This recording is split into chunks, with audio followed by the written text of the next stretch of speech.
But as he did that, he It's a willingly trap. chained himself to the planet. Humans will always be humans, man. No matter how I feel like I saw that coming. I saw that coming. What's up, guys? This is your boy Evan, and today we would be reacting to another League of Legends video. And this one, I decided to react to this one first before checking out the other videos, because when it comes to League of Legends, we all know League of Legends is big, it is wild, it is vast, it is huge when it comes to story, lore, and pretty much the whole franchise. And yeah, even though I know about or I've heard about League of Legends, it's still very, like, if you ask me how the game works, how does what's the story behind it, how is the lore like, and all, and I wouldn't be able to answer you in a or give you a definitive answer. So I was looking through, trying to check out some more League of Legends content, and I saw a video that really caught my interest. The entire story explained about League of Legends. So I decided I wanted to check this out so that it would give me a first or a deep dive or a complete dive into League of Legends, and make me, you know, become familiar or more familiar with the game itself and the story and the lore and everything. So I'll be checking this out. Hopefully it answers all the questions I'll probably have, or I probably have. So yeah, if you like this reaction, you know what to do: like, share, subscribe, get your boy to 1K subscribers, and if we can get to 500 before the end of December, that would be poggers. But anyways, yeah, and one thing I wanted to point out as well, I also was trying to look for the champion cinematics for League of Legends, but I think it's pretty much all scattered, so I don't know the sequence I should go in. I saw some, and I couldn't tell if they were part of the champion cinematics. So if anyone out there in the comments can help me out with a link, with a video, with a sequence to how I can watch them, just let me know in the comments and I'll check them out. And yeah, that's pretty much it. This is a long one. All right, let's get it.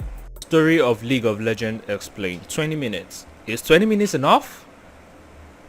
Let's see. You guys help me out as well. As I mentioned, the Legend cinematics, please.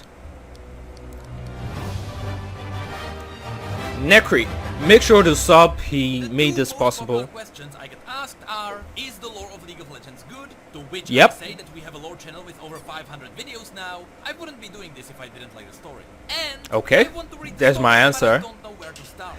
And Yeah. that is a The second one is the question: where do I start? It's so scattered. It is so scattered. It feels, it's that big that it feels like it's all over the place, and I do not know where to start. I was just talking about what I was just talking about right now, trying to get into the Legend champion cinematics, and I don't know where to start. I don't know which one to start. I don't know which one to even go for, because it's everywhere. It's all over the place, and I don't want to mix it up. I want to go into this. I want to get it into a sequence where I can be able to become educated in the lore and in the game itself. But because it's so scattered and it feels all over the place, I feel like I might, you know, to answer, because quite miss frankly, a you can lot start of anywhere you things. want. All of Riot's Okay. stories are written in a way where no matter what story you read, all of the information you need to understand it is somehow put in there. For example, Oh, if you really? are interested in Ionia, you can read about Okay. any champion in any order you Well, want. this But some characters kind of will answered go my certain question events and makes more me than feel others. better. Some champions like Riven or Master Yi explain the Noxian chemical warfare, but they still at least mention the main battle at the Placidium. Other champions like Irelia or Karma explain the main battle at the Placidium, but they only hint at the chemical warfare. So basically, all the stories They're all contain all the connected. information you need, so you are never left confused. Okay. But I understand that simply telling you that you can read whatever you want is not a good answer. After Yeah. all, League of Legends does have its main storyline. Despite there being more than 145 champions, all with their own unique stories, there is an 145. overarching plotline that serves as the real story. How can about I all check all others. the And today, cinematics we for will talk them? about exactly that. It Help wasn't me an out, easy guys, task, but I please. managed to put together together the complete story of the main events that affected the universe of League of Legends. Okay. The way I did it was simple. I read a lot. All the information you Thank you for doing this for us. But just like you have item descriptions or journal logs in other games, League is also hiding tiny pieces of information in places you wouldn't expect. You can actually get a They lot have of comics hidden as well. information by cross-referencing different Interesting. stories. The way it works is that you usually have two champions from the other side of the world pointing at different mysteries. But when Okay. you realize that they are actually pointing at the same thing, you discover something massive. So with all of that said, keep in mind that the story of Runeterra can still get expanded upon. So in the future, some of the things we mentioned here may be already explained and things might be slightly different. In fact, I would say that about 15% of this video is sourced from those tiny pieces of information. However, what I'm about to show you right now is still the closest thing we can get to covering the entire storyline of League of Legends. But enough about unnecessary explanations. Finally, without further ado, let's get into the main storyline of League of Legends. Let's get it. Let's start at the very beginning. In the ages before time was even a concept, there was nothing. Or at least that's what the things inside the nothing thought. You see, since the beginning of time, there were always the Watchers. They are these nightmarish shapeless creatures that drifted in the absolute darkness of the universe. Okay, The I'm thing liking is that this. The universe was so dark and empty. I'm The liking Watchers this. themselves didn't even know they existed. There was nothing to see and nothing to feel. There was nothing to show them that they actually lived. But that all changed when a tiny spark of light appeared in the empty cosmos. Suddenly the Watchers realized they could see. Yeah. Not only that, they realized that they are conscious beings with senses. Just like that, the spark of light woke up the Watchers from their eternal sleep. Naturally, the Watchers were quite annoyed at the tiny spark. Why? Until now, everything was peaceful and quiet. But this spark was blinding them, and it was ruining their slumber. When they drifted closer to okay, so they wanna. No, I'm liking this. I'm liking it. I'm gonna try not to post too much, but the Watchers this is found my out kind of that the thing. tiny spark was in fact a window into reality. Inside the reality, dragons of twilight, cosmic beings, and even death itself came to be. And So they the roamed around Watchers- the empty space. Some, like Aurelian souls, spread light around. They left little pieces of themselves behind, which created stars. And with a little help from cosmic dust, planets formed around these stars. The absolute majority of these newborn worlds were empty, but sometimes there was life. The one planet that we know about is Runeterra. Now Runeterra was Which kinda looks like Earth. The Celestials created this world with the use of the world runes, hence the name Runeterra. Runeterra, But while okay, was that makes happening, sense. The Watchers observed it all from afar. It didn't Through the take long light. before the celestial beings became aware of them. They knew that something was overlooking their realm, and Yeah. they knew it was more powerful than anything in their reality. Now don't take this information for granted. Technically, it should be considered a theory. But it is believed that the Celestials created Runeterra to host an army of powerful beings that would defend reality against the Watchers. So the This Watchers is are the not directly antagonists. confirmed, but as you'll see from the rest of the story, You're making them that feel is like the the antagonists. Anyway, the planet was created and the Celestials were paying close attention to its development. This is likely the time when Ornn, Anivia, I don't know, Volibear, compare. and the Seal Sister appeared on Runeterra. It is theorized that the Celestials put them there to terraform the planet. The only thing that we get confirmed is that according to his legend, Ornn did actually shape the mountains of Freljord. However, after a mysterious disaster, the world runes that created this world were lost and scattered across the same planet. This is likely the reason why Runeterra is a magical world full of spirits. It is likely because the world runes slowly radiated magic in the surrounding lands.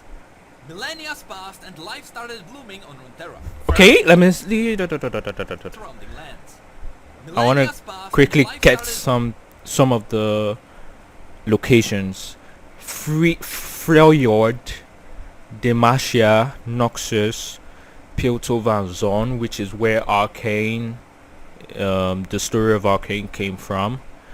Ionia, Bilgewater, Shadow Isles, Shurima, Targon. So we got 1, 2, 3, 4, 5, 6, 7, 8, 9, 10.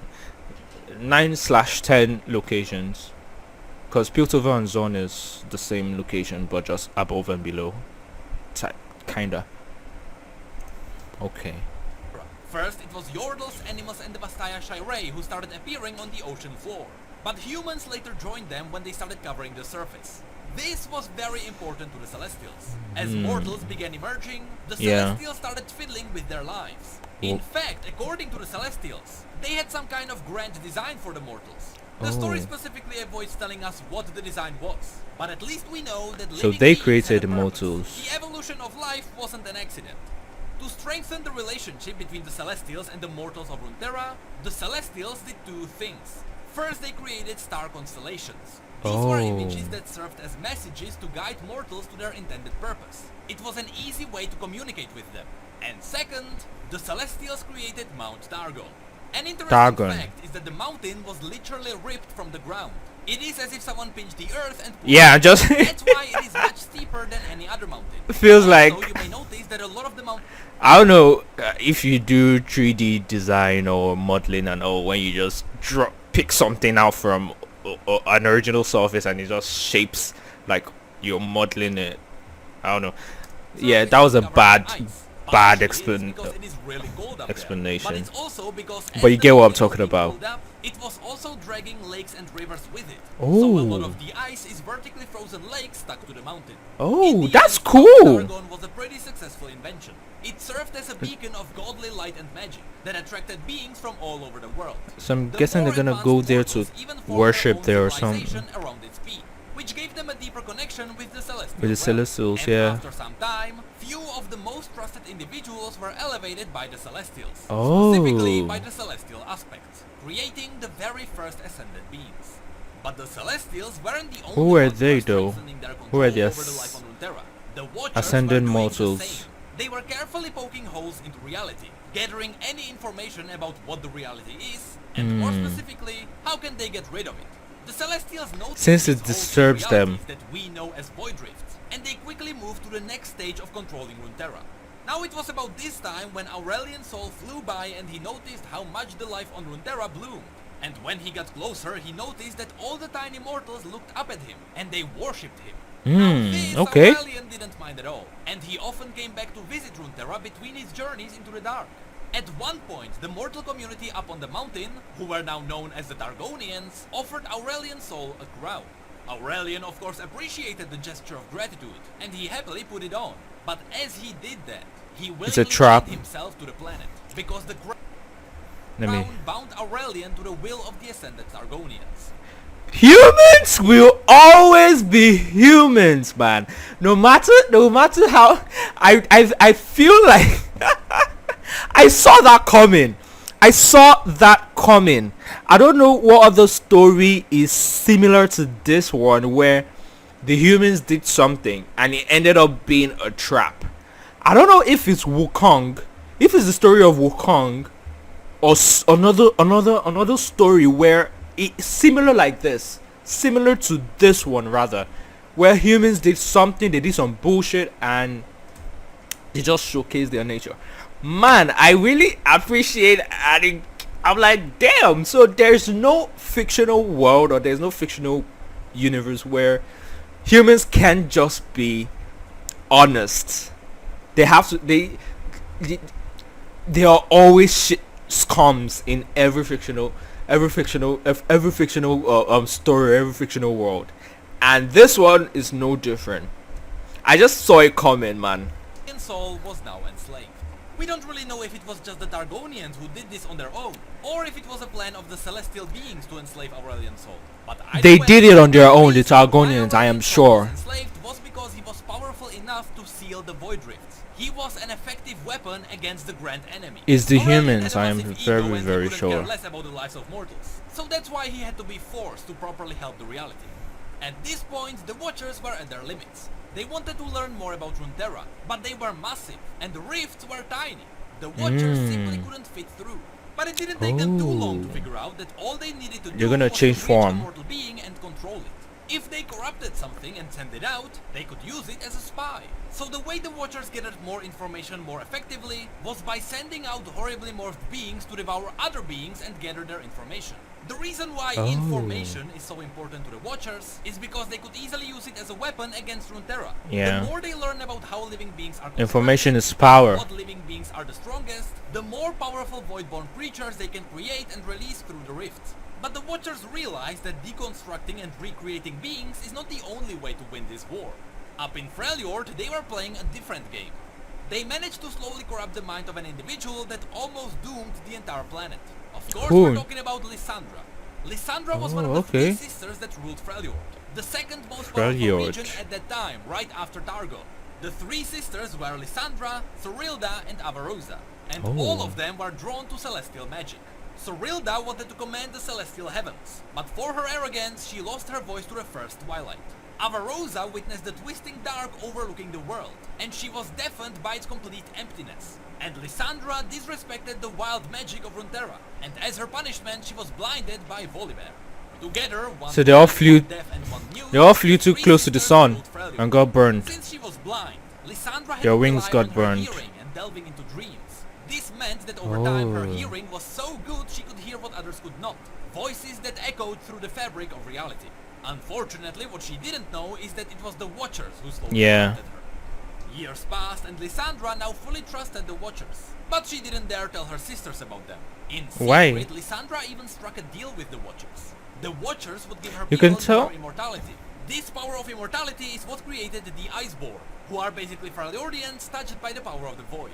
And in return, all the Watchers wanted was a safe place to rest when they visit their world. To Lysandra, this was an offering she couldn't decline, and so she accepted the terms on her sister's behalf. More years later, when the Freljord was ready for the Watchers, without a warning, they started emerging from the abyss, revealing Lysandra's hidden allegiance. Unfortunately, their horrible twisted forms were not what Lysandra expected, and she realized the grave mistake she had made. She invited the end itself to their world. At this point, Lysandra had two options. Let the world be consumed, or sacrifice everything she had ever had. And so, using her Iceborne powers, Lysandra managed to freeze everything and everyone who was present, killing Sorilda and Avarosa in the process. This is how a couple of Watchers got frozen in the Howling Abyss, while the rest escaped.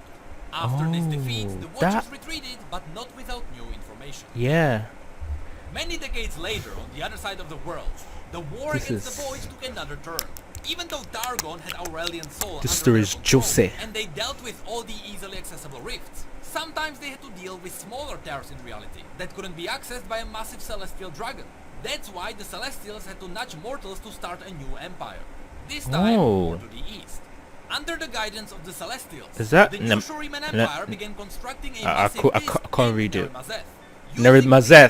They attempted to channel celestial powers into their chosen soldiers, but the experiment failed and the disk was destroyed. Later, they made another attempt at this more to the east. This time they constructed a much bigger sun disk that would create super soldiers capable of fighting back the Void. These soldiers would get many different names. God Warriors, Golden Warriors, Sunborn, but we know them as Shuriman Ascended. Here we need to mention three very important individuals that play a big role in this war. Azir became the greatest leader of the Empire and the Grand Leader of the Ascended. He was loved by pretty much everyone, but keep in mind, character design looks so cool. Much later. Nasus it was one of the mortals that became would become irreplaceable. And the third important character is celestial She status, became the if that war makes commander sense. of the Ascended host, and she was the deadliest of all the Ascended. As the Empire was growing and the number of their god warriors was expanding, other nations became suppressed, and some even feared the unstoppable army of Shurima. One such nation was the Kingdom of Icathia. Their leader, the infamous Mage King, had enough of cowering before their might, so he went to war against Azir. Now the Mage King knew his small kingdom of mages would not stand a chance against the Ascended, so he called upon a power greater than what the Sun Disk could offer. The Watchers. The Void. During the battle for Icathia, a massive void rift consumed the kingdom, and after hundreds of years of observing, the Watchers had another chance to silence all reality. Using their previous knowledge, the Watchers corrupted everything they touched, and they created new Voidborn. Wait, hold up! Is this the Void that we saw in my last video, the cinematics video, where I confused one of the characters for Mel, and there was this guy, there was this character or villain, if I'll call it that, where it was inside what was like a dark cloud, or it felt like a storm, but it was kind of like a dark cloud with purple glowing orb or whatever going around him, and then he took something from the character that I thought was Mel. I was like, she belongs to me, or said something along that line. Was that one of the Watchers? Someone let me know in the comments. I just remember that one, that particular scene, and I'm trying to connect it together. If it indeed is the Watcher, just let me know in the comments. This was a war on a scale nobody expected. But after many I'm guessing that was the mage, Sataka, who died while being torn apart by these abominations, the Ascended won, but at a great cost. Not only was the rift in Icathia so big that even today it is still not fully sealed, but most of those who survived were permanently marked by the Void. Before this battle, the Watchers have never even seen a God Warrior before, so they weren't able to fully corrupt anyone. But their mark was enough to leave a tiny whispering voice in everyone's mind. Thankfully, even kind of though like Race. Sataka was dead, Azir and Nasus remained untouched by the Void, and they kept all the Void-touched warriors under control. Of course, it didn't stay that way forever. Zerath, Azir's slave, who was also his best friend and a guide, saw him as a naive emperor. Everyone saw Azir as a kind-hearted leader, but there were still countless slaves dying under his rule. Now, secretly, Azir was planning to free all the slaves on the day of his ascension. It was meant to be a Is that like a camel, buffalo, but when the day giraffe, Zerath became chimera hybrid thing? So Zerath pushed Azir from the ascension sunlight, and he drained all the power of the sun disk himself. This led to Azir's death and the destruction of the capital city. But what's worse, it also left all the Void-touched Ascended without a leader to keep them under control. The only one who could do something about this was Nasus. He was wise, but more importantly, he was not touched by the Void. Yeah. However, keeping so many corrupted Ascended in line was an impossible task even for him. And eventually, it was so dangerous, Nasus had to go into hiding. This meant that the Ascended warriors, now without a leader or purpose, and with tingling Void whispers in their minds, went absolutely insane. Instead of being seen as godly beings, the Ascended slowly turned into brutal warlords. They fought each other, sometimes to gain more power, sometimes to settle their differences. Eventually, they figured out how to control the whispers in their mind, and they created a brand new kind of magic, blood magic, which they used to reshape and improve their bodies. Soon, the Ascended warriors were known as the Darkin, and this era would become known as the Great Darkin War. During these times, the entire world was in conflict, as the Darkin conquered as much land for themselves as they could. While all of this was happening, the Celestials watched it all. Their warriors who were supposed to fight back the Void were now fighting each other. And they were more dangerous to the mortals than the Watchers themselves. So the Celestials had to remove them. The simplest way to do so was to send the aspect of Twilight to Shurima. There she would teach mortals how to seal the Darkin inside their weapons. It took a couple of years, but in the end, the surviving Shurimans together with the Targonian aspect sealed all the remaining Darkin. And finally, the world saw peace again. So what is ClickUp? ClickUp is an all-in-one productivity Only software for where you can manage everything. a short period of time, I'm guessing. Yeah. If you look back at what just happened, I just called it. The Shuriman experiment was a massive loss for the Celestials. They wanted to have an army to fight the Void, but instead they ended up with the biggest Void Rift they have ever seen. So the Celestials needed an entirely new plan. But before and what did they do? something out, mortals took their fate into their own hands, possibly in the worst way imaginable. You see, I'm not surprised. were gone and the world was left in utter ruins. Even the simplest man could become a king by simply scavenging whatever he could. And that's exactly what came next. The Age of Men. The first to step up was Mordekaiser. He was a brutal warlord king who easily swept across Valoran and conquered the entire continent. Only The when the rest Mortal of the world Bastion. united against him was his dark reign ended. Fast forward a couple of years and the world was simply at war again. But this war was unlike any other. Remember when the Celestials lost the world root at the beginning of the story? Well, mortals began He found it. Random mages around the world held stones with the power to create worlds. It was pretty much the equivalent to holding a nuke. This sounds scary, but everything was fine as long as people were just threatening to fire the nukes. But once the first nuke was fired, Sounds the second kinda- followed, and then the third. And Sounds similar to trying to come up with a new real life, Mortals pretty much. literally set the world on fire. This conflict became known as the Rune Wars. The Sometimes Rune Celestials Wars. managed I to heard that hold in down some of Arcane. the conflicts. Usually this was done with the help of the Targonian aspect. This was what With the help of Bard. Heimerdinger Bard is a celestial witnessed. who specifically comes down on Runeterra to take powerful magical items away from mortals, just so they wouldn't use them in another war. The last time we saw Bard was during the battle for Bard Mountain in Ionia, where he took away this magical egg. Later Celestials even tried to create more constellations to show people more messages. But at this point mortal minds were too primitive, and they usually thought it was signs of doom. But sometimes even mortals helped. On the Blessed Isles there was a cult of mages dedicated to collecting the world roots. Yeah, I remember this guy from the first cinematic trailer. He was carrying some sort of book. The most powerful nations were wiped out.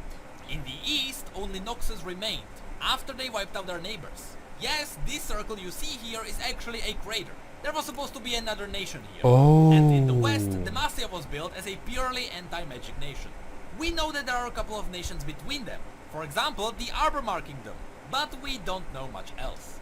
This is where the modern lore of League of Legends begins. So if we have a look at the world right now, the Watchers are constantly looking for a way to invade Runeterra because they are annoyed by its existence. The north is hiding a massive void rift frozen beneath the holding abyss. The south has a massive void rift still open there. Not big enough to fit a Watcher through, but big enough to spawn a void army. The western and eastern Valorant is at war, the entire continent is mostly in ruins, and the Blessed Isles blew up. Only Ionia is somewhat decently holding it together. Since it's kind of like an island. Remember when I mentioned that sorry about that. had mortals as a part of a bigger design? Again, the Celestials Take back what I said. created mortal beings to use them all as soldiers in this galactic war. Well, whatever purpose mortals were supposed to have, it is far beyond the Celestial control now. So now, you may be wondering, Piltovan zone is well, the main left. story can go a number of ways. We can learn more about the world runes through the vault in Demacia. Or maybe the Watchers will try to get through the rift in the north. Or the Darkin will try to make a comeback and the Celestials will have to deal with them again. Riot created a playground where they can do a lot of different things. Just remember, it really doesn't matter where you begin to read. Every champion and every story makes sense on its own, so you can't get lost. If you ask me, start with the stories found on Silas's page. He's a great champion for entering the new lore. He will get you right into the newest conflict.